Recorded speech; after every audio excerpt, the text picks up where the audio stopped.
for catching that hashtag replay. Yes, y'all, I'm not going to be before you long. I say that and then I end up here before you long. But I'm here today, y'all, to give y'all some anime news. So grab your popcorns and snacks, and we're going to jump right into it, y'all. So, and in Chainsaw Man news, after watching the Reze arc, Fujimoto regrets separating Denji and Reza. Fujimoto said that after watching the Reza arc, he questioned why the author had Makima prevent Denji and Reza from meeting. Really? Really? Really? We're doing this? Okay. Well, since we're doing this, after watching the Reze arc movie, Fujimoto reveals that he found himself questioning why the author had Makima prevent Denji and Reza from meeting. He admitted that the thought stayed with him even after the movie ended. Fujimoto later clarified that the decision was entirely his own, made deliberately during Phase 1 and not due to outside pressure. While he still stands by his choice, the moment made him deeply reflect on the characters and their fate. Do you think Denji and Reza should have met again?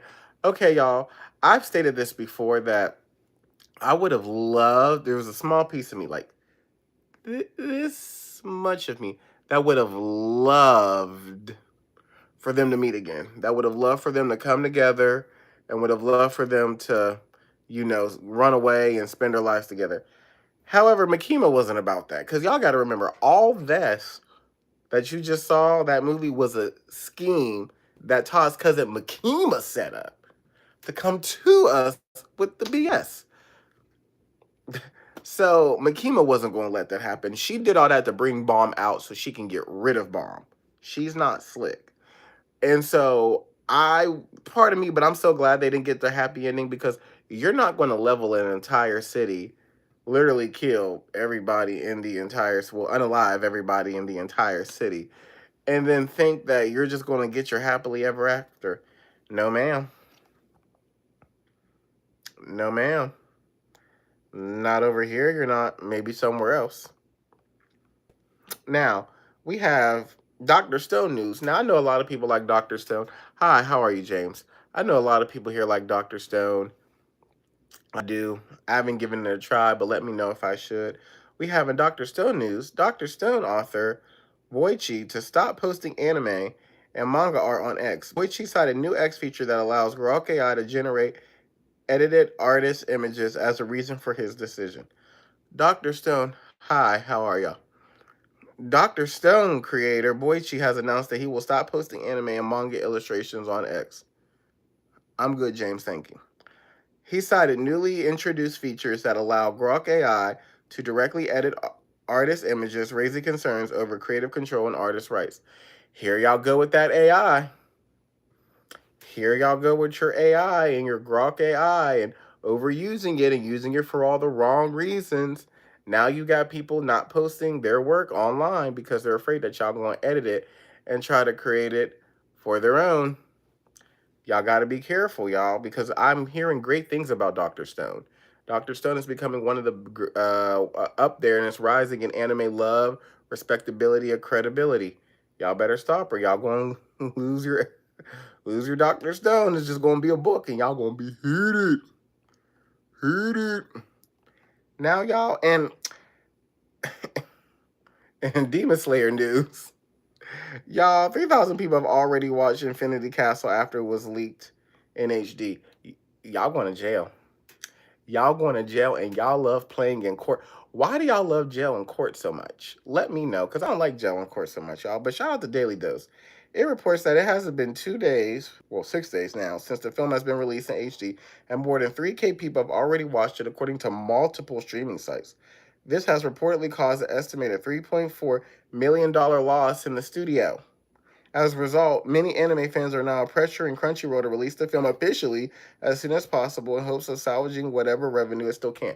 Okay, y'all, don't get me wrong. Crunchyroll somewhere still rubbing hands like Birdman. Always remember, this is Crunchyroll. If you ever want an image of Crunchyroll, go watch Birdman. Rub his hands.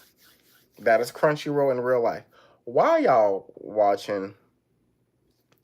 Why y'all watching that illegally? Why don't y'all just wait? Wait. Let it come back out, y'all. Because if they start losing money, guess what happens? That means they're not going to start producing the anime that we want. Now, they made their money, they made their billions. They going to be producing this. They are. I needed them to put Neja in movie theaters over here, but that's another story for another day.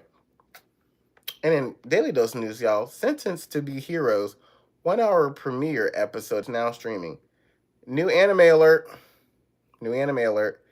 New anime series Sentenced to Be Heroes 1 hour premiere episode is now streaming. This is what this is about, y'all. It says in a world where heroism is a punishment, not a punishment. Not a punishment. Sorry. Xylo Forbas, a condemned goddess killer, battles endless hordes of monstrous abominations as part of the Penal Hero Unit 9004. Death is no escape, only a cycle of resurrection and relentless combat. But when Xylo encounters a mysterious new goddess, their unlikely alliance sparks a rebellion that could shatter the chains of eternal punishment.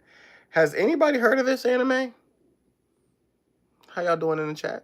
Has anybody heard of this anime? Let me know what y'all think about this anime in the comment section, because I've never heard of it. But to see heroism be a punishment, I feel like that's a new twist. That's on the same lines as when they put genies in a bottle, like you're forced to serve other people and do good. So I can see why heroism could be a punishment. And last but certainly not least, y'all, we have Oda's being praised for foreshadowing the Four Emperors 20 years ago, y'all. There's an image that you shout out to Daily Dose. It's Oda's next level foreshadowing is being praised once again, as fans have been comparing the One Piece Volume 25 cover released in 2002 with the Volume 105 cover released in 2023. Many believe that the similarities between the two covers suggest that Oda hit at what the next Four Emperors would be nearly 20 years ago, y'all. And I've seen the covers, y'all. He definitely hinted. He definitely had this stuff in mind, y'all. So this lets me know something about Oda. If something ever happened to Oda, number one, I feel like his wife could be involved, could take over, because she's around him enough to know how to, keep the story going. But that he has this stuff spread out so long that if he went on home to be with the Lord today, One Piece would probably still last another 20, 30 years before they got to be like, oh, we need to make new episodes. We need to make new manga. Why do you think he's being overworked, you guys? So just in case, it's insurance. Something happens, this stuff can go on for the next 20, 30 years, which I believe it will, y'all. But let me know what y'all think about any of the anime news that I just gave y'all. Do y'all have any questions about it? Do you have any comments and concerns? Leave them in the chat, y'all, because I'm learning about, like, Sentenced to Be a Hero sounds kind of dope. I might have to watch it and do a review about it on my show, because that seems to be a dope. Oh, yeah, another thing. I was just about to forget, y'all. One Punch Man Season 3 Part 2 is officially set to air in 2027. Yes, y'all. Because of the constant bullying and backlash, some respectful, some not respectful, One Piece isn't coming back till 2027 because they weren't doing a good job.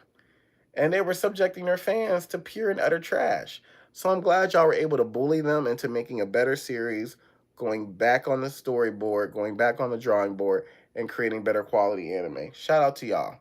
Shout out to the ones that were respectful and did it. But anyway, y'all, let me know what y'all think about this. Y'all leave a comment, like, comment, subscribe, share, come back. As always, your favorite uncle loves you always, and there's nothing you can do about it. Bye.